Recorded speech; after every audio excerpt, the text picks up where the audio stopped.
iniciativa. Que é isso? Esse é o Mano Mania Manaus, programa contemplado pela Lei Paulo Gustavo, do Governo Federal, do Ministério da Cultura, o edital da Cultura da Prefeitura de Manaus. Rapaz, que pegada foi essa? Nós vamos conversar com o Pedro Sampaio. Agora, se liga no programa.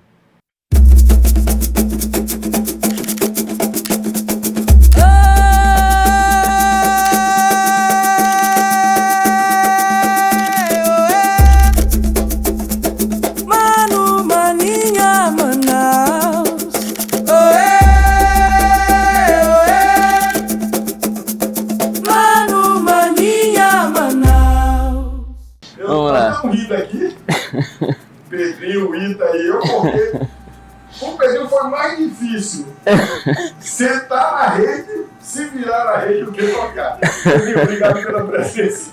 É sempre muito bom te encontrar. E, cara, eu vou dizer, você é uma lenda, né? Nós já nos encontramos em muitos momentos. Temos um amigo em comum que eu adoro, que é o Dudu Monteiro de Paulo. Com certeza. Essa felicidade, porra.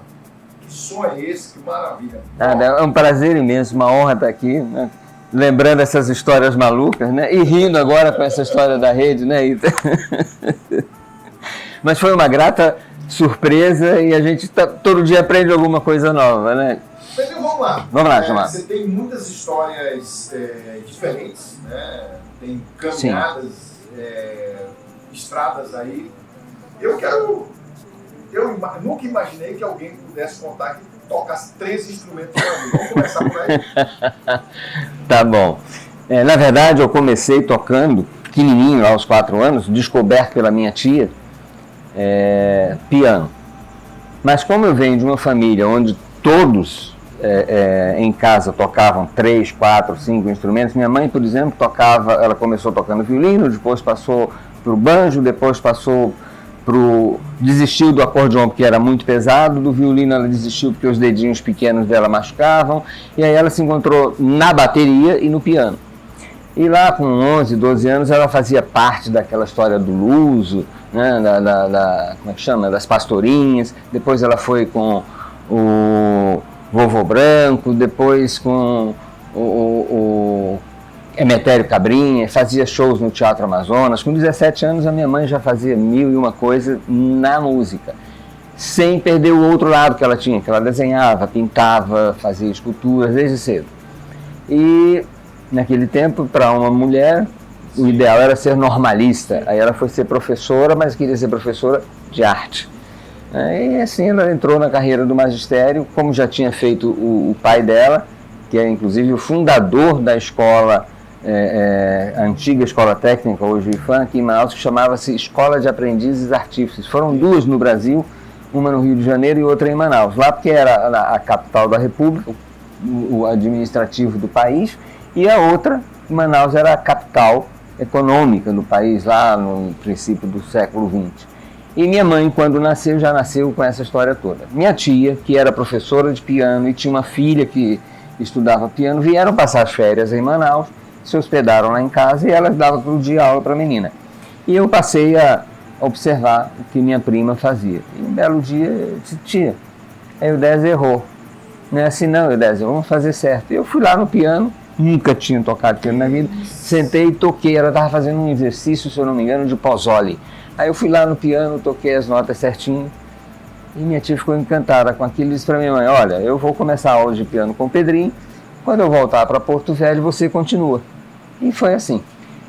Logo em seguida, como a minha mãe tinha essa vida de professora e ajudava o meu pai na administração dos negócios da fábrica que ele estava montando e tudo, ela não tinha muito tempo para ser minha professora. Conversou com a Ivete Biapina, e Ivete Biapina me colocou no curso livre de música do Teatro Amazonas. Então eu com 5 anos, eu não sabia se era mais legal subir aquelas escadas e procurar fantasma e morcego lá na cúpula, ou se estudar piano. Mas piano foi o primeiro, depois eu passei a estudar órgão, e até o Nivaldo Santiago tinha muita tristeza comigo, porque ele era organista, mas eu fui estudar órgão com quem? Com o Frei Fulgêncio, que estava recém chegando ali na igreja de São Sebastião. E ele era organista e aprendi a tocar o órgão com ele. Mais tarde, já com 10, 11 anos, eu me interessei muito por um sujeito que vivia lá na Inglaterra, que era o Rick Wakeman. Ele era o tecladista do grupo Yes. E eu achava muito interessante ele mexer com sintetizadores. E tinha um rapaz, que era o Rodrigo, né, que era dos Aristocratas, se eu não me engano, o grupo que ele tinha aqui em Manaus, mas ele também tinha um outro...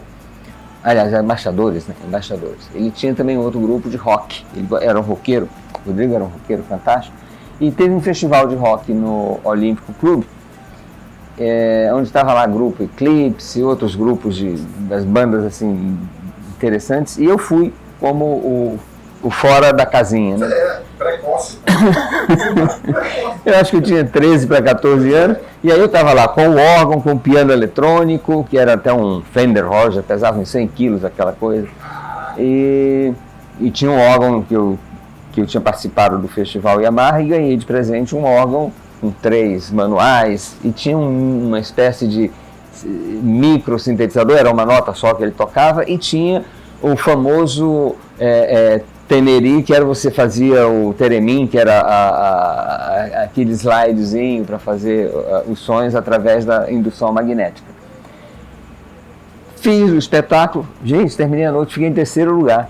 Nunca imaginava isso, né?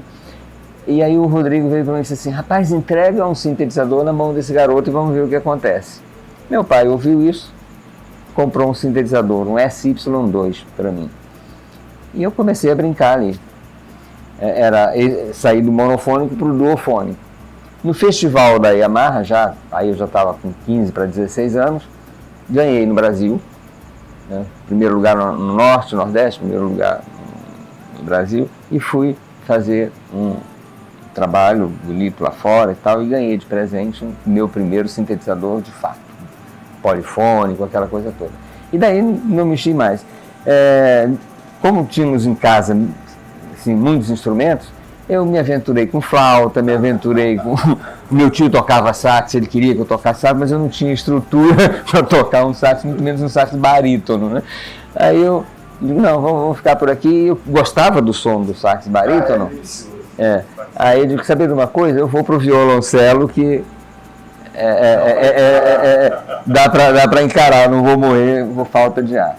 E também nessa época eu estava fazendo algumas composições. Eu escrevia livros de poesia, escrevia livros de ficção científica, histórias de um monte de coisa, desenhos. Fiz uma exposição de desenhos chamada Metas, tudo com nanquim. E aí fiz um livro de poesias. Esse livro de poesias chamava Andando Comigo, que foi uma poesia que eu escrevi e que depois virou música. Isso por conta do professor Agenor Ferreira Lima, que era o nosso professor de literatura, e me mostrou uma música chamada Viagem. E eu digo, bom, temos ali a metalinguagem, temos ali as metáforas que são aplicadas. Eu escrevi a música, acho que na época eu tinha 10, 11 anos, escrevi a música Andando Comigo. E essa música eu precisava de outros instrumentos para poder tocar, e aí eu digo, eu vou gravar. Eu tinha um gravador de 4 pistas em casa, aqueles famosos Sony que tinha rolo e tal, né? E aí eu fui gravando pista por pista, depois eu somava tudo, fazia mixagem disso e ia colocar os outros instrumentos. E aí coloquei a voz. E fui mostrar para o meu pai: pai, o que você acha de eu cantando isso aqui e tal? Aí, meu pai olhou para mim e disse assim: meu filho, continue tocando, continue tocando.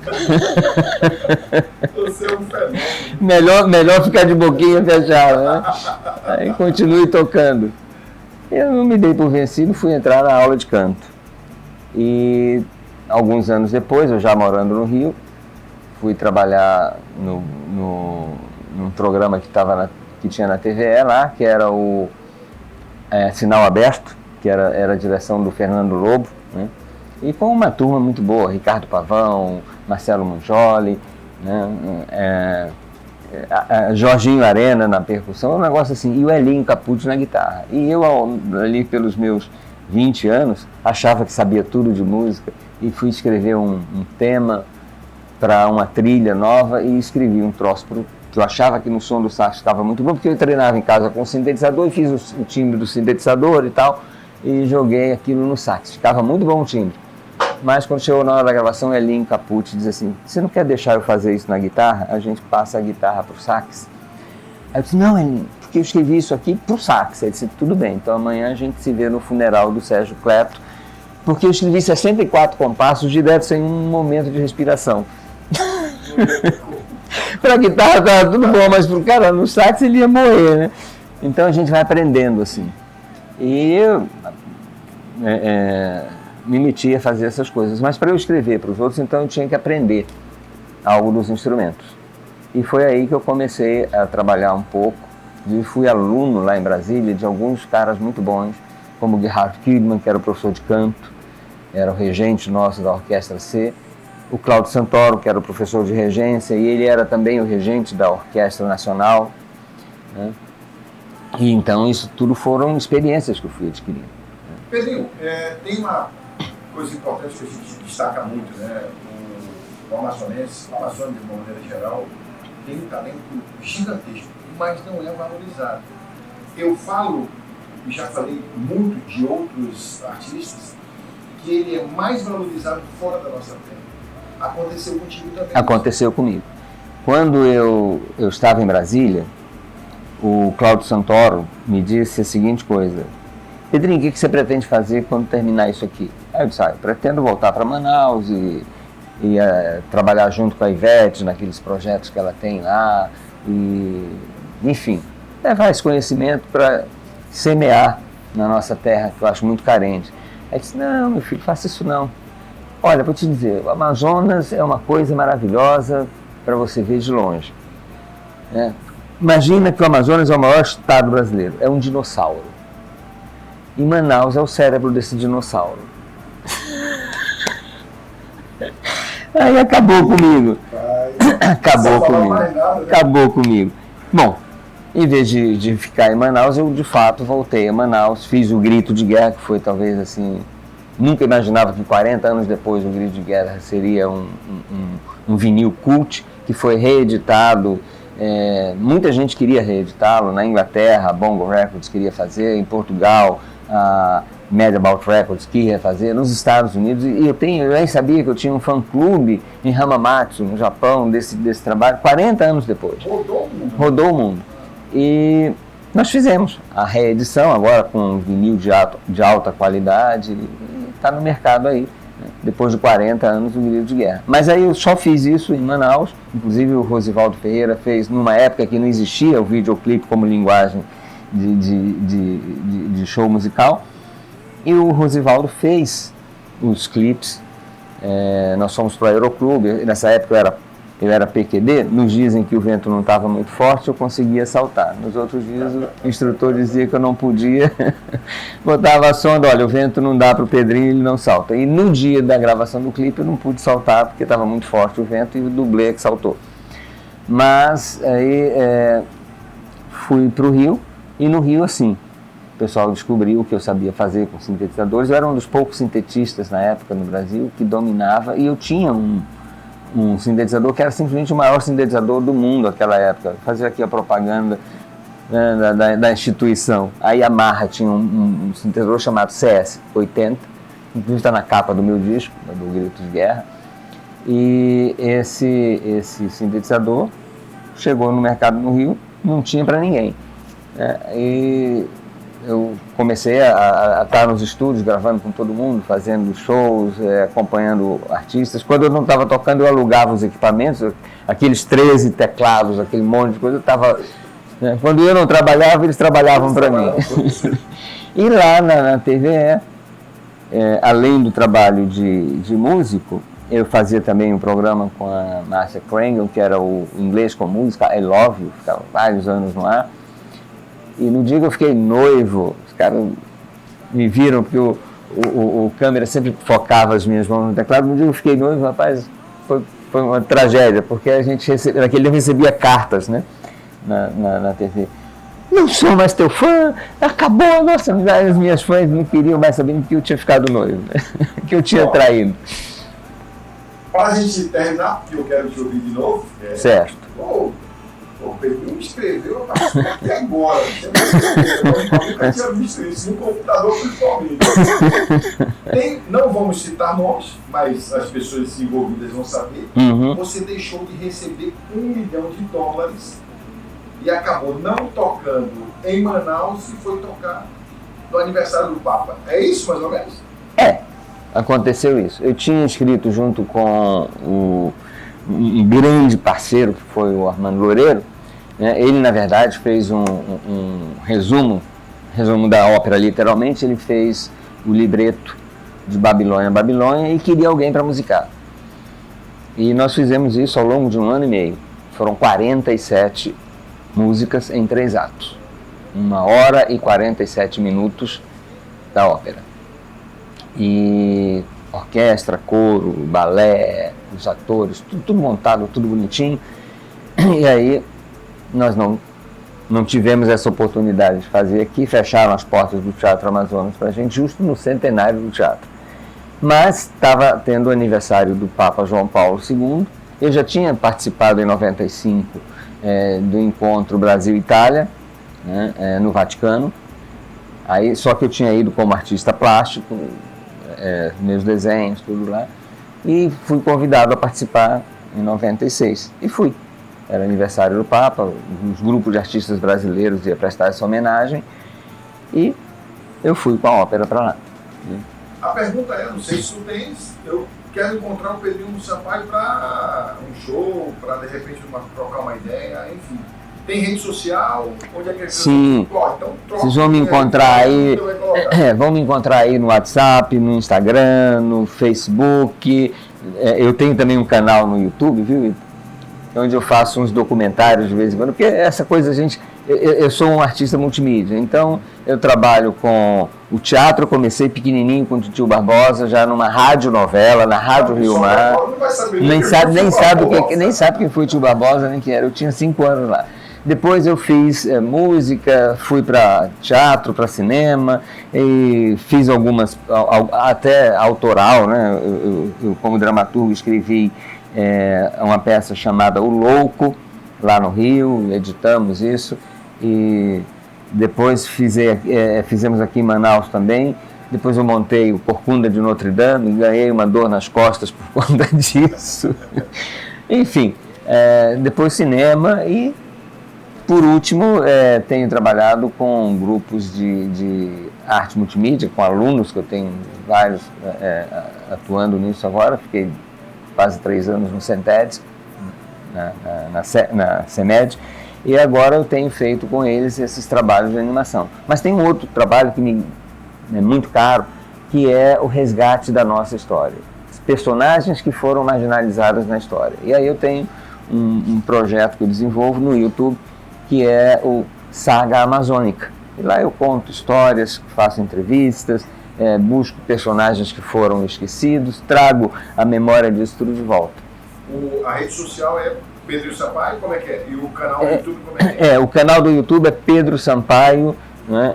Cuidado que tem vários Pedro Sampaio, tem um que é muito legal, tem outro que nem tanto, tem outros que a gente não fala nada, tem alguns que são legais, né? Aliás, todo Pedro Sampaio normalmente é bom, exceto o cara que se dizia médico e, por sorte, o CPF dele era diferente do meu e do meu pai, que também é Pedro Sampaio, senão a gente estava na cadeia. por embuste de fraude médica, né? do Pedro Sampaio. Por isso que eu digo que tem alguns Pedro Sampaio que não são muito bons. Nem sei. E no Instagram? No Instagram tem o arroba Pedrinho Sampaio, tem o Facebook Pedrinho Sampaio, tem o WhatsApp, esses troços todos que o pessoal usa por aí. Pedrinho Sampaio, aqui, ó. Vamos brincar um pouquinho mais, né? Brincar um pouquinho mais, ó. A figura feita na hora mesmo. Que é isso? Vamos ver como é que a gente brinca aqui. Deixa eu ver o que eu tenho aqui para brincar. Aliás, aquela a gente fez aqui, né? Essa outra eu vou fazer aqui sem ele. Essa outra aqui é uma composição que eu fiz há muitos anos, quando minha filha estava aprendendo a andar de bicicleta. E eu fiz, depois que ela levou uns tombos e tal, e eu fiz a música para ela, chama De Bicicleta.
Rio canta baixinho, cheiro de cupuaçu no fim da canção.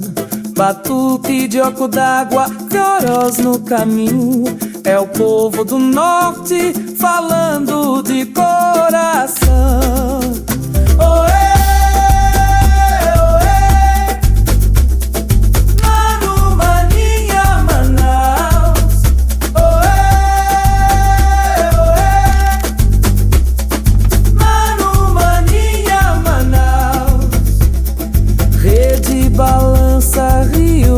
Canta baixinho, cheiro de cupuaçu no fim da canção.